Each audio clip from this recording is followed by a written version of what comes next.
Olá, meus caros alunos, eu sou o professor Heron e você está no canal Heron Educador. Hoje vamos apresentar um pequeno recorte histórico fundamental para entendermos a chegada de Getúlio Vargas ao poder, isso em 1930. Assim, nessa aula vamos falar sobre como se estruturava o poder entre as oligarquias, de Minas e São Paulo, como eram as eleições na Primeira República Brasileira, até chegarmos aos atos que marcaram a campanha eleitoral de 1930 e propriamente ao golpe de Estado que Vargas vai proferir. Então, vamos à aula?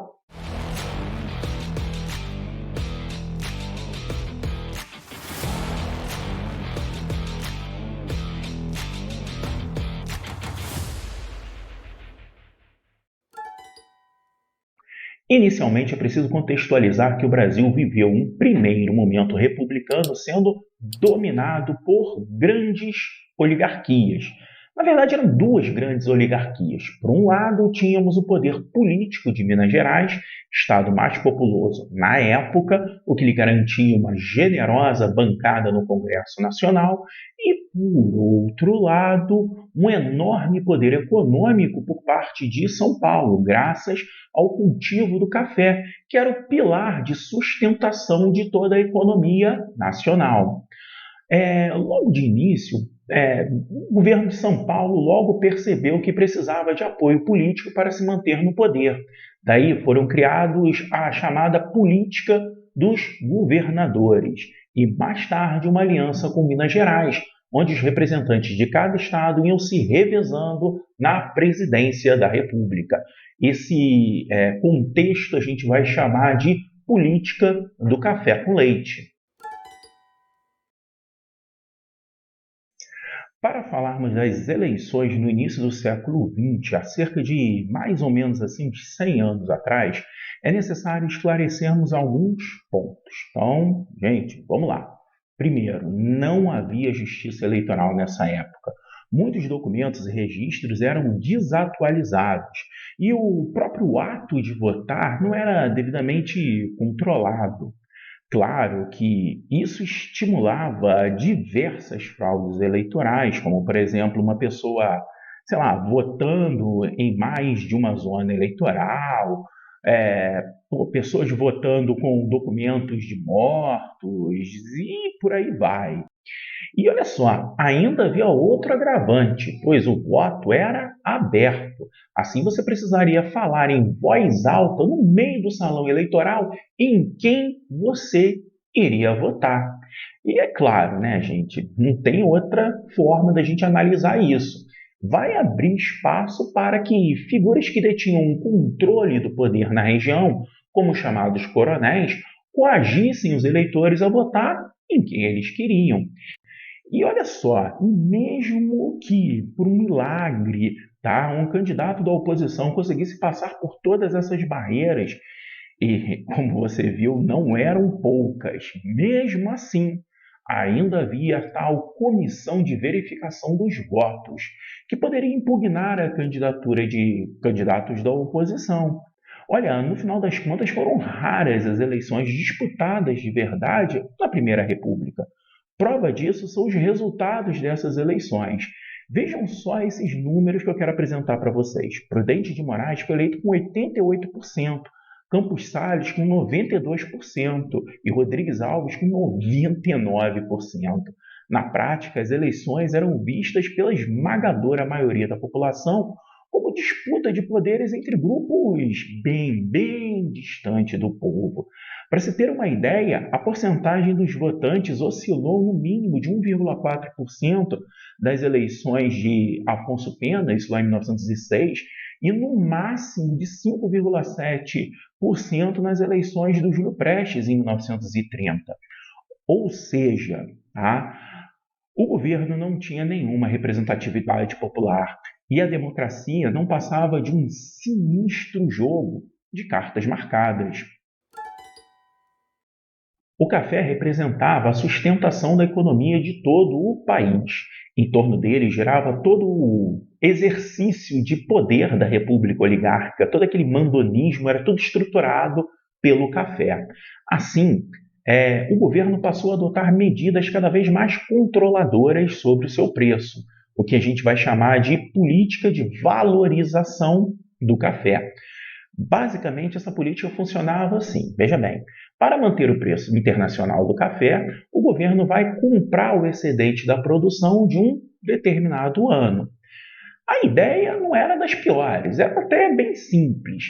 Olha só, caso no ano seguinte houvesse uma produção menor por conta de alguma situação climática, seca, por exemplo, o governo lançaria a mão do estoque que ele já tinha de café para que o preço seguisse assim normalizado, equilibrado, sem muita oscilação. Porém, na prática, o que ocorreu foi um aumento cada vez maior da produção por parte dos cafeicultores, o que levava o governo a estocar cada vez mais e mais e mais o café. É claro, isso vai virar um ciclo vicioso e destrutivo à economia, que chegou ao clímax em 1929, quando estoura a crise financeira nos Estados Unidos, a crise de 29. Bom, com a queda da Bolsa de Valores lá em Nova York, e vejam só, para piorar a nossa situação, os Estados Unidos era o nosso principal comprador de café. Isso faz com que a gente chegue ao ano eleitoral de 1930 aqui no Brasil, onde o país passava por uma crise em decorrência da superprodução do café e sem nenhuma possibilidade de compradores ou novos compradores para todo esse café brasileiro. Tá beleza, tá beleza. Eu sei que nesse momento você deve estar pensando assim, poxa, professor, mas não tinha ninguém mesmo contra esse esquema de revezamento lá de Minas e São Paulo. Alguém tinha que se posicionar contrário.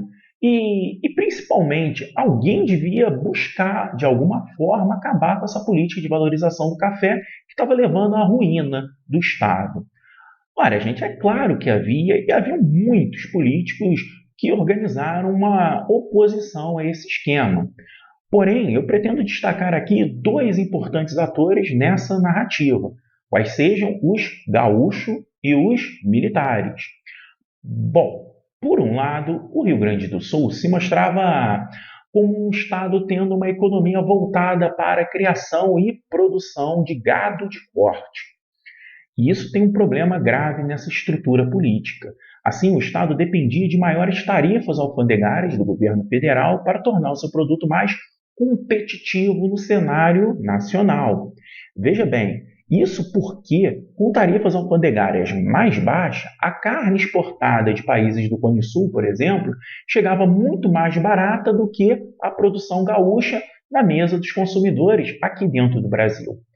Por outro lado, havia um destacado grupo de militares de baixa patente que vão ficar conhecidos com o nome de Movimento Tenentista. E esses militares não aceitavam a manipulação política de grupos oligárquicos. E eles vão decidir promover uma série de ações militares de combate a esse sistema. Assim, a gente tem inicialmente o movimento dos 18 do Forte de Copacabana, onde militares se rebelaram no Forte de Guerra no Rio de Janeiro, que era a capital do Brasil na época. Mas, sem dúvida, a ação mais intensa desse grupo tenentista foi uma tentativa de levante militar em São Paulo e no Rio Grande do Sul.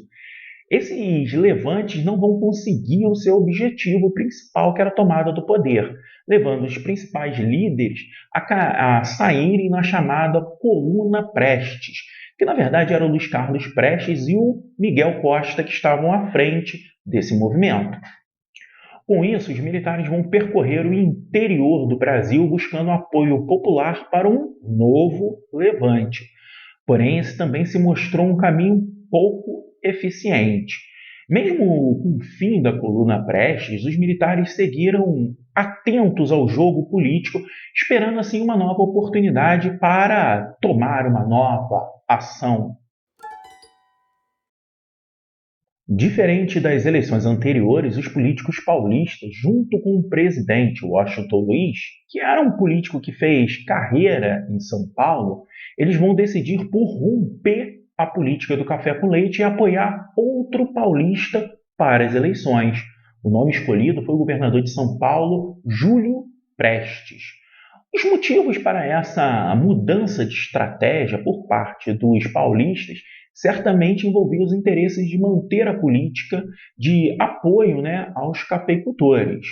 De todo modo, coube aos mineiros buscarem uma nova base de apoio político. E eles vão se voltar contra, obviamente, os paulistas, e no final das contas eles acabam apoiando, a chapa do governador do Rio Grande do Sul, do governador gaúcho Getúlio Vargas, e do governador paraibano João Pessoa. E aí, gente, não tem como, Sem dúvida, a eleição do 1º de março de 1930 foi a mais disputada de toda a República Oligárquica. Agora, veja que, se por um lado teve disputa, isso não quer dizer que não houve manipulações das mais diversas de todos os lados, o que influenciou no resultado final do Júlio Prestes, que tinha a máquina toda a seu favor.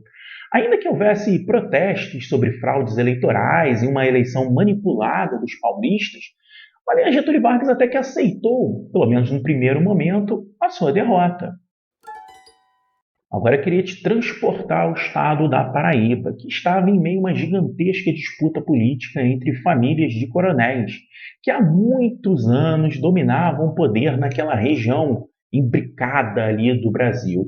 Um cara chamado João Dantas era de uma dessas famílias de opositores ferrenhos a João Pessoa e sua família Cavalcante, que exercia enorme poder na região há muito tempo também.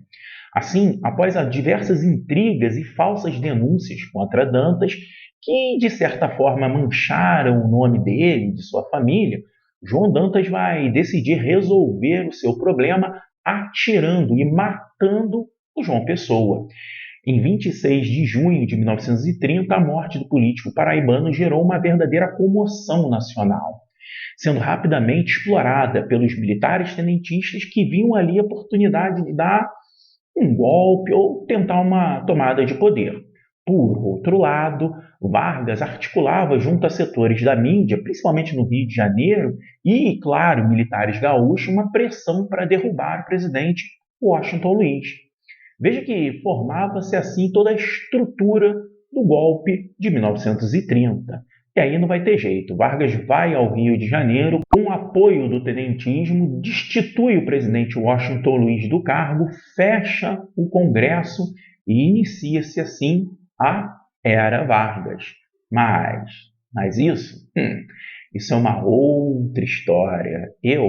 Agora, eu vou ficando por aqui e agradeço demais por você ter assistido essa aula até o final. Até a próxima e valeu!